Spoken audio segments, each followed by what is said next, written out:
all of those other things to be able to really speak to your audience. I mean, that's really important thing, is making sure whichever audience you are really going after, I mean, you have to appeal to them. You may love your brand, but they may not like it. And that's a really important lesson to learn, is really figuring out, okay, is this brand actually speaking to the audience that I want to work with? Because that's the other thing. You have to really figure out who you want to work with, because we can have clients in our lives, but they're the wrong client. We're not meant to work with them. It's just not the right fit. And if you want to figure out who the right client is, a great example is sometimes I'll figure out a really good client that I love to work with, and I kind of draw a picture of them and put them on my wall, and I list out traits that I really like about that client, and then that helps me to kind of define who I want to work with and to start attracting those types of people into our lives to be able to work with and help. And it took me about 5 years to kind of learn that, but it's been an invaluable lesson. Very important point there. And what I'm hearing again, going back, developing your brand story, and you're true to that story, is what's going to really resonate with those you truly want to attract. Absolutely. Look at Disney. Disney is an amazing example of brand story. Everything that they do is surrounded by magic. All right? Everything that you experience has this level of magic, whether it's subtle in the sense of making you feel joy, or whether it's a little more intense and realizing that all of the money in your wallet is gone. There is a level of magic throughout everything that Disney does. And that, if you ever want to look at a brand that has really kind of pushed those boundaries, I would say Disney's always one to kind of, put in your back pocket of saying, okay, how can I create that level of magic? I was doing some research. For my clients. I was doing some research for the show, and according to the people in Google and all that kind of stuff, Disney is the number one brand in the world. It's recognizable. Everybody knows about it probably from a 2 or 3 year old on up on doing that. But you said it perfectly there. They don't focus on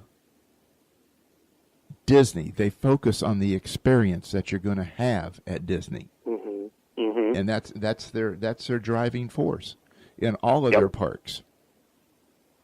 Wow. Yeah, absolutely. Very much. Well, what are some of the important factors that one needs to consider when, having you or an agency design their brand identity? What are some of the things that you seek to find out from the business person, you can help them develop that brand identity? Well, one of the things that is probably the most important to me is actually listening to the person that you're working with. You need to figure out what they want, what their goals are, what are they looking for, what their voice is. Really get to know that person, that company, that group of people. And once you get to know them, and once you really kind of dive deep into their wants and needs and build out a plan to achieve those wants and needs, then the magic really happens. That's how everything kind of comes about. But until you actually sit down and listen to them, nothing really comes about. I mean, I've seen so many different agencies and artists and graphic companies, and they'll just focus on their bottom line and try to sell them thing after thing after thing. And sometimes they don't need all that stuff. It's really just figuring out, okay, what do you really need to get you to this place? And let's focus on those pieces. And then as you grow, we can look at some other ideas moving forward. There's no point in trying to focus on the bottom line if at the end of the day you're not creating value for that client. Yeah, profits, at least last time I was in business school, it was a result. It wasn't the aim. It was the benefit of doing things in the proper way. Yep. Yeah, and that, as you said, that goes all the way back to your brand foundation. Why are you doing what you're doing? That's what it really all kind of centers around. And when you figure out that why, you figure out the how, and you figure out the what, and everything else comes into place.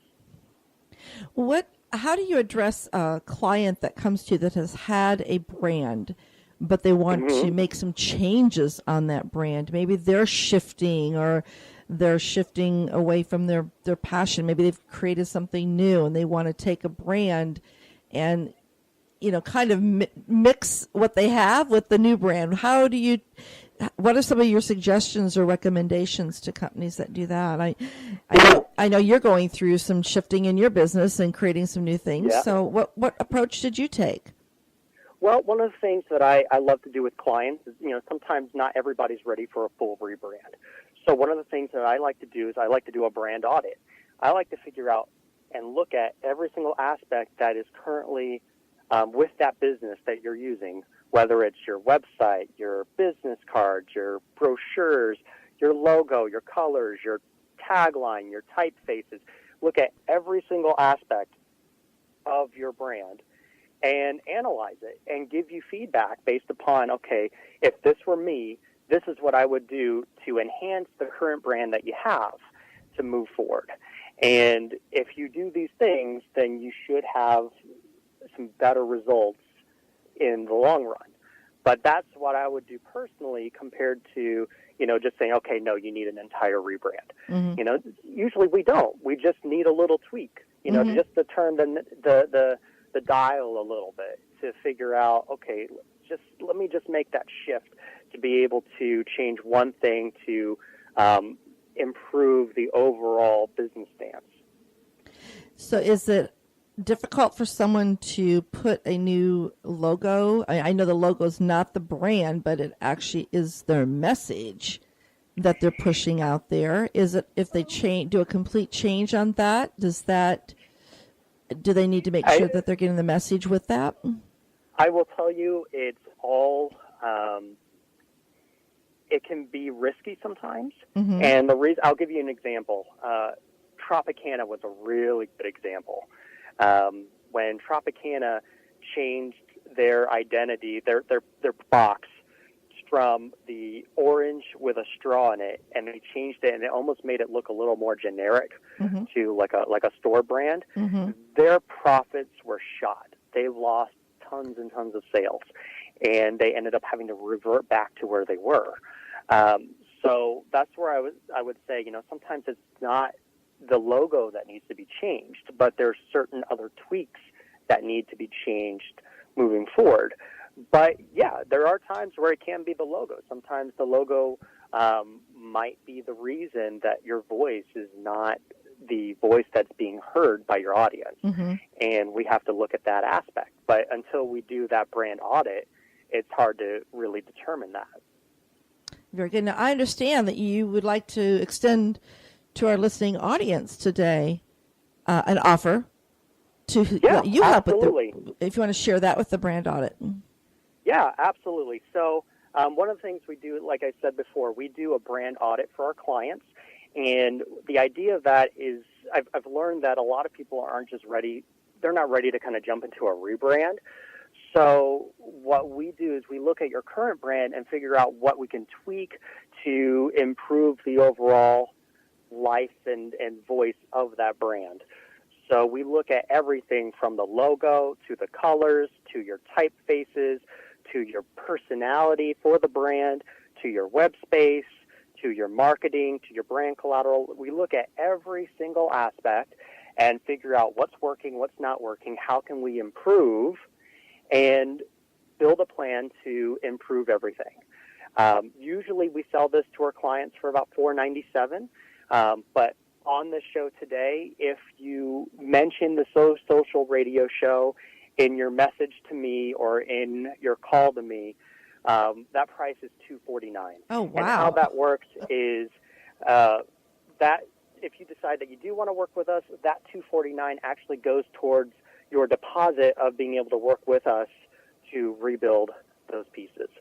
So even if you decide that you don't want to work with us, you gain a ton of value to be able to take to whomever you do work with to be able to make those changes. Oh, that's fabulous, Jonathan. Thank you so much. Now, how can they message you, and where should they message you? Well, there are a couple places. You can, if you want to go to our website, you can actually schedule a consultation call with us. That's a great way to do it. You can go to my LinkedIn page, which is just Jonathan Pleska, and you can, besides seeing tons of testimonials from past work, you can reach out to me, send me an invite to connect. If you do send me an invite to connect, make sure you do a unique message saying that you heard me on the So Social radio show, so we can connect that way. Or just send me a message saying that you're interested in that offer, and I'd love to be able to start. The other way I would say is just by email. If you reach out to me at Jonathan, JONATHAN, @gearedagency.com, you can connect with me that way as well, and we can discuss moving forward. Awesome. And do you want to spell gearedagency.com since that's your website as well? Sure. That's G as in gopher, E as in Edward, A as in Alex, R as in rear, E as in Edward, D as in dog, agency.com. Awesome. And I will definitely post this on our SoSocialRadioShow.com webpage on the guest page there with Jonathan's information, where you can learn more about Jonathan, as well as on our So Social Radio Show on Facebook on that pinned post, so that you'll have that information. Because, Jonathan, that is a phenomenal offer, because I know the detail that you put into that brand audit. And they're going to walk away with a tremendous tool that they'll be able to use and also get to know you a little bit better. So which then they can feel comfortable having you complete this for them. So thank you. Absolutely. No, it takes a special eye to be able to do something like that too. It doesn't come with just getting out of school with a marketing degree or an art degree. You know, there's a lot of experience that goes into that, and intuitiveness from having dealt with other clients of the stature that you deal with.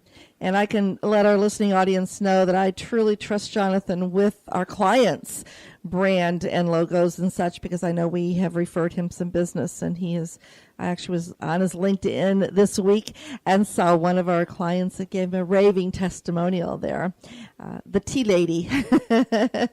And he did a tremendous job on developing her logo. And again, he developed that from her personality, getting to know her, because I know how she is and the type of person she is, and it fit her perfectly. So it's beautiful. So I definitely recommend you. I appreciate it. Thank you. You're welcome. On that. We must develop a brand, correct? I would say so, yes. On that. So you say begin with the why. You know, is it why Richard is sitting here wants to do it, or is it why inside the business realm, or how are we positioning that, you know, from small business folks, not Coca-Cola or PepsiCo or something like that? Well, I would say that, you know, a couple things to mention there. First of all, if you don't brand yourself, other people will brand you, and you don't want to have other people brand you when you can have full control over what you want your voice to be. And what I mean by that is reputation. Mm-hmm. So you want to make sure that your reputation is sound and that you take care of that aspect. The other thing that I would say on that piece is branding is really all about experiences.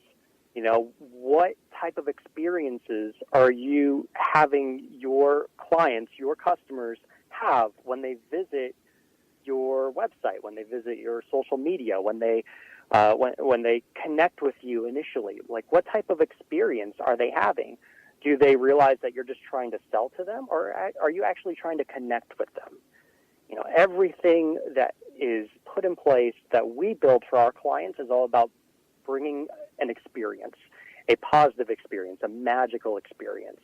And for example, like when we build web spaces for our clients, we focus on what is the actual goal for the website. Are you trying to make direct sales on the website? Are you trying to have your clients call you from the site? Are they trying to schedule appointments with you? What is it? What do you want to do? And target everything to that specific goal. And that's all about creating that funnel, right? You know, starting from one place to another place to another place and just having them lead from one to the next to the next.